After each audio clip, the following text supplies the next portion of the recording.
Hello students, this video is for standard 10 subject algebra, that is mathematics 1 lesson number 2 quadratic equations. Quadratic equations में practice set 2.1 हमने already done है हमारा.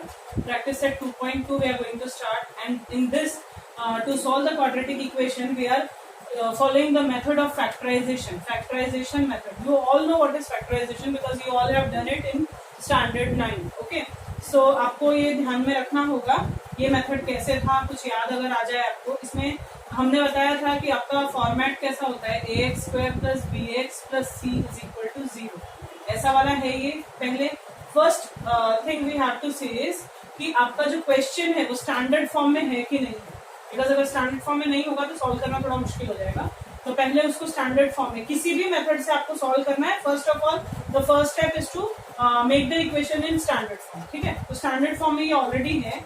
सो हम लोग इसको solve करेंगे अगर आपको याद होगा तो. फैक्टराइजेशन मेथड में हम क्या करते हैं, फर्स्ट सेकंड थर्ड 3 टर्म्स है, आप थर्ड टर्म लेंगे which is without X. Okay, C type का जो टर्म है, और विथ साइन लेना है आपको, यानी प्लस 54.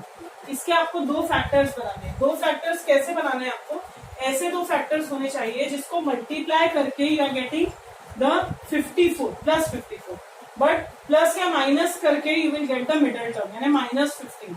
दोनों चीजों को याद रखना है बहुत ही अच्छी तरह से. थर्ड टर्म आपने लिखा है, फैक्टराइजेशन थर्ड टर्म का होगा, मल्टीप्लाई करके 54 आना चाहिए और प्लस या माइनस करके 15. ठीक है, 54 के आप टर्म्स ढूंढो. 54 का मेरे समझ से जो आ रहा है is 9 6 54. Okay, 9 6 is 54. As you can see 9 and 6 is equal to 15. So multiply करके ये नंबर आना चाहिए और प्लस या माइनस करके ये नंबर आना चाहिए.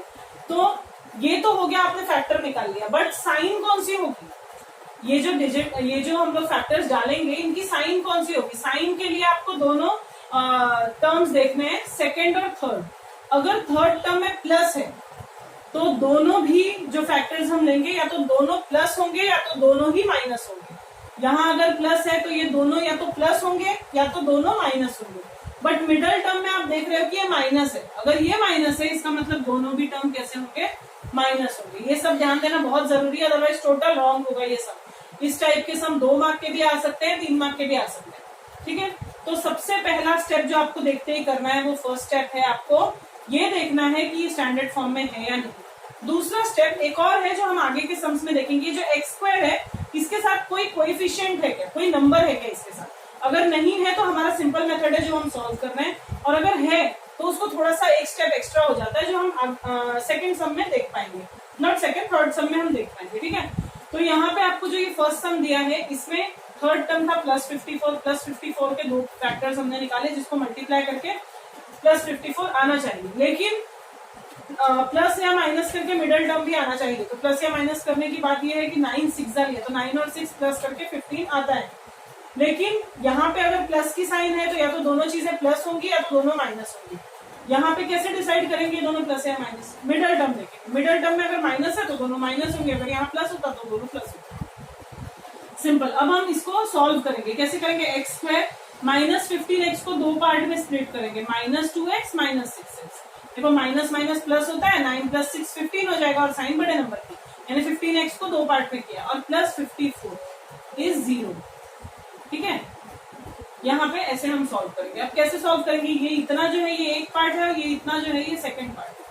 ठीक है, तो फर्स्ट पार्ट में से क्या कॉमन आएगा, x कॉमन आ जाएगा बिकॉज दोनों में x है. यहाँ पे 2 टाइम्स x है, एक x मैंने बाहर निकाल लिया तो एक ब्रैकेट के अंदर बचा, यहाँ माइनस था माइनस बचा. 9x में से x बाहर है तो क्या बचा 9. ठीक है, देन अगेन माइनस साइन है. हमेशा याद रखो अगर माइनस को आप ब्रैकेट के बाहर ले रहे हो तो ब्रैकेट के अंदर की जो साइन होगी वो चेंज हो जाएगी. तो मैंने माइनस बाहर ले लिया, 6 कॉमन ले लिया बिकॉज 6 54 में आता है. तो यहाँ पे मैंने 6 कॉमन ले लिया, एक x बच गया अंदर. जैसे मैंने बताया माइनस बाहर है तो ये प्लस की साइन क्या हो जाएगी, माइनस हो जाएगी. और 54 6 9 is 54. सो हमेशा ये ध्यान रखो ये दोनों ब्रैकेट्स जो है ना ये आपको सेम आएंगे. सेम नहीं आएंगे तो समझ लेना कि रॉन्ग है. ठीक है, तो ये x -9 ये दोनों साइड आ गया. देयरफॉर ये x -9 कॉमन हो गया और जो बचा हुआ है यहाँ पे x बचा है, यहाँ पे माइनस और यहाँ पे 6 वो एक साथ आ जाएगा. ये आपने ऑलरेडी 9th स्टैंडर्ड में किया हुआ है, थोड़ा सा याद करेंगे तो आपको याद आ जाएगा. ठीक है, तो यहाँ पे x माइनस 9 दोनों था, मैंने यहाँ निकाल लिया, बचा हुआ x माइनस 6, उसको एक ब्रैकेट में लिखा इक्वल टू 0, और यहाँ पे कोई साइन नहीं आएगी, that is multiplication. So there are two products है यहाँ पे, दो हमारी चीजें, ये दोनों भी इक्वल टू 0. तो इसको हम लिखेंगे कैसे, आइदर x माइनस 9 इज 0 और x माइनस 6 इज 0. यहाँ पे दो टर्म्स जो हैं उसमें से आपको या तो x माइनस 9 0 है या तो x माइनस 6 0 है. इसका मतलब ये x है इक्वल्स है, ये माइनस 9 उस साइड जाके क्या हो जाएगा प्लस 9, और x है इक्वल है, ये माइनस 6 उस साइड जाके क्या हो जाएगा प्लस 6. यानी हमारे दो आंसर्स जो हैं वो यहाँ पे आ गए हैं. ठीक है, तो अभी हमको करना क्या है, x इज इक्वल टू 9 और x इज इक्वल टू, तो हम यहाँ पे आंसर लिखेंगे x इज इक्वल टू 9 और x is equal to 6. This is our answer. ठीक है, ये ध्यान रखना है आपको. इसके अलावा अभी हम लोग आ रहे हैं इसी के सम नंबर 2 पे, फैक्टराइजेशन मेथड के ही सम नंबर 2 पे आ रहे हैं. सम नंबर 2 जो है उसको मैं पूरा सॉल्व नहीं करूंगी, आपको वैसे ही बता दे रही हूँ. क्वेश्चन नंबर 2 जो है वो है आपका x square plus x minus 20 0. अच्छा, सॉल्व कर देते हैं इसको. यहाँ पे 1 2 3 समय स्टैंडर्ड फॉर्म में है, देख सकते हैं. यहाँ पे एक्स स्क्वायर के साथ कोई कोएफिशिएंट नहीं है. अब मैं माइनस 20 थर्ड टर्म जो है वो लिख रही हूँ. इसके दो फैक्टर्स मुझे चाहिए, जो दोनों मल्टीप्लाई करके 20 आना चाहिए और प्लस माइनस करके 1, क्योंकि यहाँ पे कुछ नहीं है तो 1 है. अब 20 के फैक्टर्स ढूंढो, कोई ऐसे दो नंबर्स जिसको मल्टीप्लाई करके 20 आएगा और प्लस या माइनस करके 1, दैट इज 5 4 जा. ठीक है, 5 4 जा मल्टीप्लाई करके 20 होता है और माइनस करके 1 होता है. अब क्योंकि यहाँ पे माइनस है, अगर थर्ड टर्म में माइनस है यानी कि यहाँ पे एक प्लस एक माइनस है. जैसे मैंने बताया था, अगर यहाँ प्लस होगा तो या तो दोनों प्लस या तो दोनों माइनस. वैसे ही अगर यहाँ माइनस है तो एक प्लस एक माइनस. लेकिन कैसे पता चलेगा कि ये प्लस या ये माइनस, वो मिडल टर्म से मालूम पड़ेगा. जैसे उसमें मालूम पड़ा था, मिडल टर्म में अगर प्लस है तो बड़े नंबर के साथ प्लस और छोटे नंबर के साथ माइनस. अगर यहाँ माइनस होता तो बड़े नंबर के साथ माइनस और छोटे नंबर के साथ प्लस. हमेशा याद रखो, यहाँ पे अगर माइनस है तो दोनों जो फैक्टर्स है उसमें से एक प्लस एक माइनस है, और मिडल वाला देख के ये पता चलेगा कि कौन सा प्लस कौन सा माइनस. जो मिडल वाली साइन होगी वो हमेशा बड़े नंबर के साथ होती है. तो इसको हम फैक्टराइज कैसे करेंगे, एक्स स्क्वायर प्लस एक्स को हम लिखेंगे plus 5x minus 4x, plus 5x minus 4x, और फिर माइनस 20 इज 0. ये ऐसे ही है, ये ऐसे ही है, मिडल टर्म हमने चेंज किया. अब वापस से हम कॉमन लेंगे, इन दोनों टर्म्स में से क्या कॉमन है, x, ब्रैकेट में एक x बचेगा, प्लस बचेगा 5 बचेगा. देन माइनस बाहर आ गया, 4 बाहर आ गया, ब्रैकेट में एक x बचेगा. यहाँ माइनस बाहर आया है तो अंदर क्या होगा, माइनस की जगह प्लस हो जाएगा. जो यहाँ साइन थी वो चेंज हो जाएगी. एंड 4 5 20. आप देख सकते हैं वापस से x प्लस 5 सेम आया. देयरफॉर जो सेम वाला है वो मैं पहले लिखती हूँ. जो दूसरा बचा x माइनस 4, उसको मैं यहाँ पे लिख रही हूँ, is equal to 0. Now either x plus 5 is 0 और x minus 4 is 0.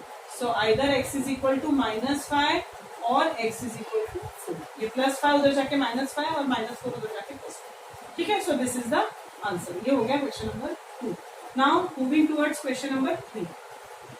Question number 3 जो है वो हम लोगों को यहाँ पे दिया हुआ है.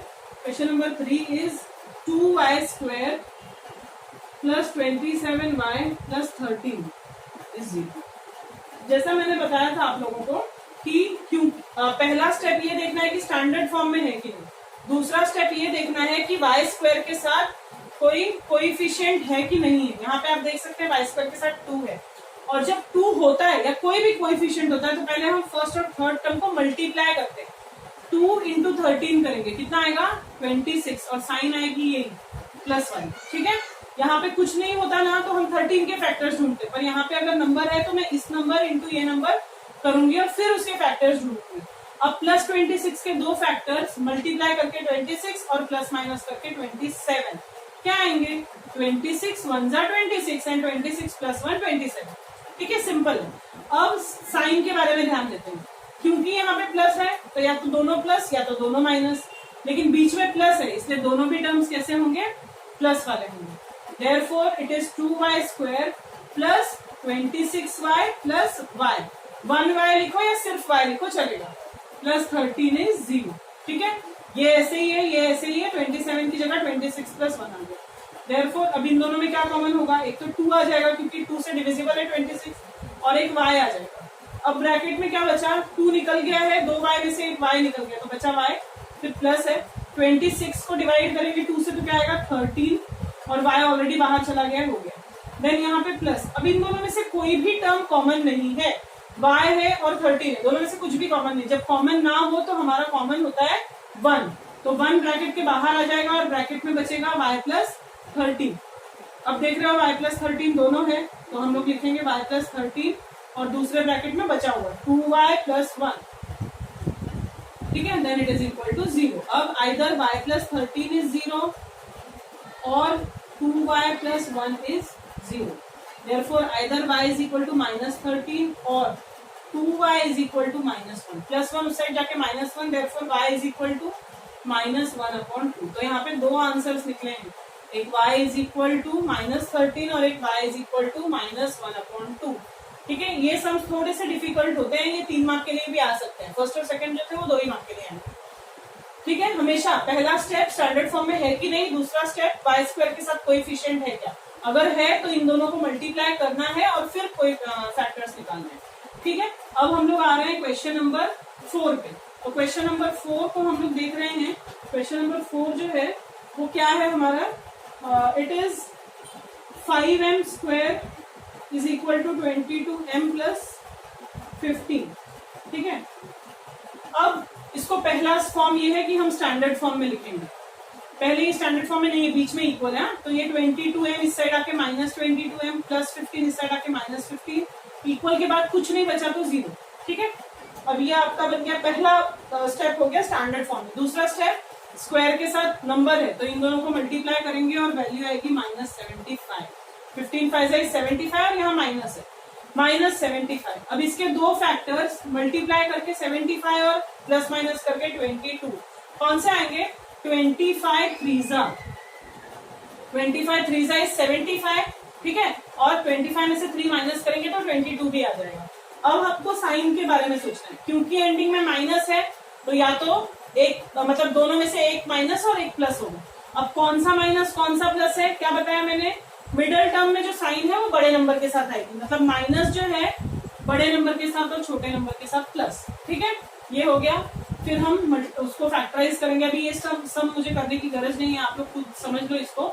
ये होगा -25m और प्लस 3m माइनस 15 इज 0। इन दोनों में से 5m कॉमन आएगा और इसमें से 3। ठीक है, तो इस तरह का सम हो जाएगा क्वेश्चन नंबर 4।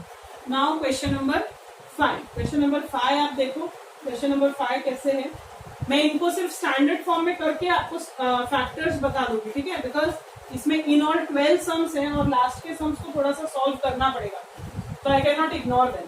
ठीक है, अभी इसमें हमको क्या करना है, यहाँ पे तो थर्ड टर्म फ्रैक्शन में है, आंसर कैसे मिलेगा, हम लोग क्या करेंगे, पहले पूरे इक्वेशन में यहाँ पे डिनोमिनेटर 2 है तो पूरे इक्वेशन को हम 2 से मल्टीप्लाई कर देंगे। जब हम करेंगे तो क्या हो जाएगा, 2 into 2x square minus 2 into 2x plus 2 into 1/2 is equal to 2 into 0। सब में करेंगे, इसमें 2 इसमें 2 इसमें 2 और इसमें 2। यहाँ पे हो जाएगा ये 4x स्क्वायर, यहाँ पे हो जाएगा -4x और प्लस ये कैंसिल हो जाएगा तो क्या बचा 1 इज इक्वल टू 0, 2 0 सर 0। अब ये हमारा फैक्टर हुआ। सबसे पहली चीज तो ये कि स्टैंडर्ड फॉर्म है, दूसरी चीज तो ये कि स्क्वायर वाले टर्म के साथ अगर नंबर है तो वो मल्टीप्लाई होगा, 4 1 जा 4 और वो क्या है +4। अब इसके दो फैक्टर्स आपको निकालने हैं, +4 मल्टीप्लाई करके +4 होना चाहिए और प्लस माइनस करके -4। कैसे होगा, ये होगा 2 2 जा 4 भी होता है और 2 + 2 4 भी होता है। यहाँ पे प्लस की साइन है, यानी या तो दोनों प्लस या तो दोनों माइनस, यहाँ बीच में माइनस है, इसका मतलब दोनों टर्म्स माइनस में। जब ये दोनों टर्म्स माइनस में होंगे तो ये फॉर्मेट ऐसा हो जाएगा -2x प्लस 1 इज 0।